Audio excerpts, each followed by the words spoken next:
Hey YouTube, John here. If you're watching this, it's because you're concerned about the recent passage of an anti-abortion bill in Alabama. Basically, that bill has made it illegal, well, I guess now it's a law, has made it illegal in most instances for anybody, including myself, to get an abortion. That was a joke. But this is a serious issue nonetheless, and if you're frustrated and want to do something about it, or you're worried about it, and you should be, I am, as a male, and it doesn't really even directly affect me. But if you were concerned about it, then I have some ideas as what you should start doing right now after you finish watching this video. Make a list, grab a notebook, get a pen, piece of paper, write some things down. What I would do is, after watching this video, I would get on Facebook and I would join, I think it's NOW, the National Organization of Women.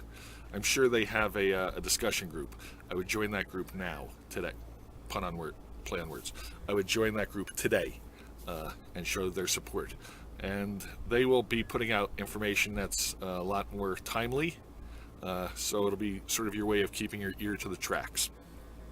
Next thing I would do is I would consider starting my own group. So here in southern New Mexico where I am, I might start a Southern New Mexico Women's Choice group or something like that. Call it something snappy. And then invite friends to it to join that. And then that will start attracting other people and then getting attention. Basically what you're looking for at some point later in life is to have a reporter or a newspaper or somebody want to talk to you about that. Next thing I would do is discuss this with your family. Find out where friends and family stand on the issue of abortion. Do you have allies or enemies within your camp? And if you have allies, then use that as a leverage point. Now, what else can you do? Next thing I would do is I would find out if I'm still in school. If I go to the local university over here on the hill, I would find out what the school's policy on abortion was.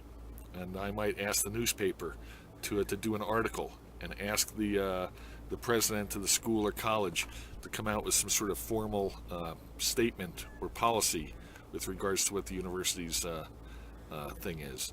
And if it's a state school, then they probably aren't going to be willing to do that. And this is something that you can then call the newspaper or call the TV station and say, hey, the college I go to doesn't want to formulate a policy on abortion, and that indirectly affects me or directly affects me. Can you give me some information?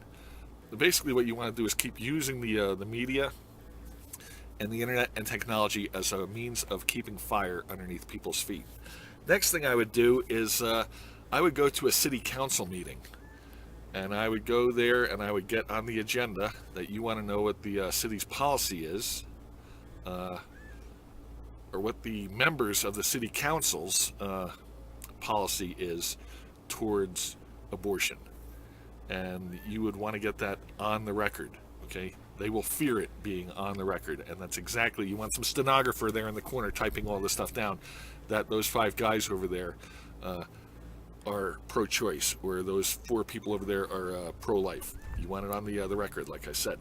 Next thing I would do is once I know who's in favor or who's opposed, I would contact the Secretary of State, and I would ask them if they will provide you with the donation records relating to that individual.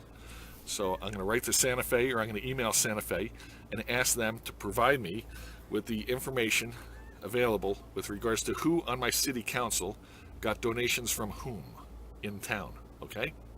So I've identified the people who are anti-abortion. I've identified who's donated to them. So we've got 4 or 5 stores in here. We got a hardware store, we got a grocery store, we got a paint store. Now, during the course of my life, I'm going to walk in and ask that person why, the owner, why do you support abortion? Or why do you support pro-life? Or why do you support anti-abortion? Drill down, ask them their opinion, and why did they then donate money to that candidate who's now sitting on the council opposing your view, all right? And you want to make a little bit of a confrontation there. You want to make them know, the owner of the store or business, you want them to know that the people in the community are aware of this as an issue and see the connect between them, their money, and the candidate.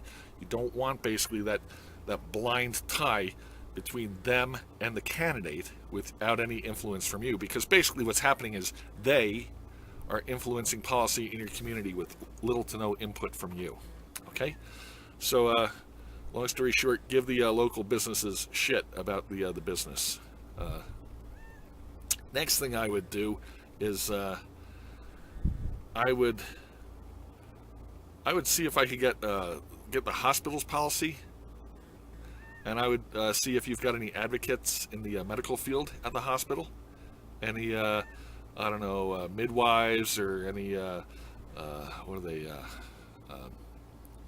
Dumas, or people. So again, as a male, I'm obviously removed from this area to a great degree, but people who are involved in the whole women's issues and gynecology and women's medicine and all that, I think would have a pretty firm opinion one way or the other with regards to pro-choice versus pro-life. And I think if you made them an asset, again, these are people that you'd want to have on your discussion group on Facebook.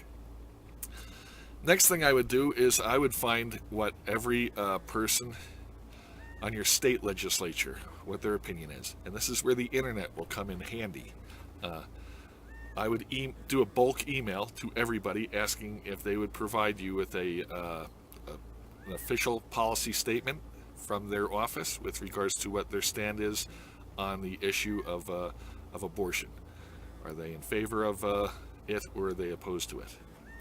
And again, what you're looking to do is give them, the lawmakers, the idea that people here care. Now, again, if you've identified a set of lawmakers who are opposed to a woman's right to choice, then you can now again go after them by finding out who's donated money to them and giving those businesses crap for doing that. And then the next thing I would do is probably, so as you've been doing this and you've got your discussion group on Facebook, keep adding people to it and using that group and the information you garner. Let's say that I've emailed Santa Fe. I know who is anti-choice, and I now exploit that on Facebook. I make fun of them. I give them crap. I say, Joe Blow is, rolling us back to the Middle Ages, or, whatever it is that you're going to say. You can now do that within respect, without being slanderous and libelous. So don't go overboard. But, you can make mention on your group with regards to the information that's being circulated in Santa Fe. Then the next thing, obviously, would be protest. You could organize a small rally down at the courthouse. If you can do that, you make sure you invite the newspaper, with the local television station, and you always want media there, and media will show up because they love this kind of stuff. But you could do that, and there's lots of stuff you could do. You can chain yourself to the courthouse, but I didn't say that, okay? But basically what you don't want to have happen is you don't want somebody with authority to assume that you are a capitulant because you are not voicing your opinion. If you allow that to happen, then what may happen is you will wake up one day and discover that your state has voted to allow or to criminalize your freedom of choice. That would be a shame. Anyway, so enough of that. There are things you can do, as I said. Don't sit there on your ass and bitch about it. Take action now, because later it'll be too late to take action then. Don't let your state become another state that loses the right to give you the freedom of your body. Okay, talk to you later. Bye.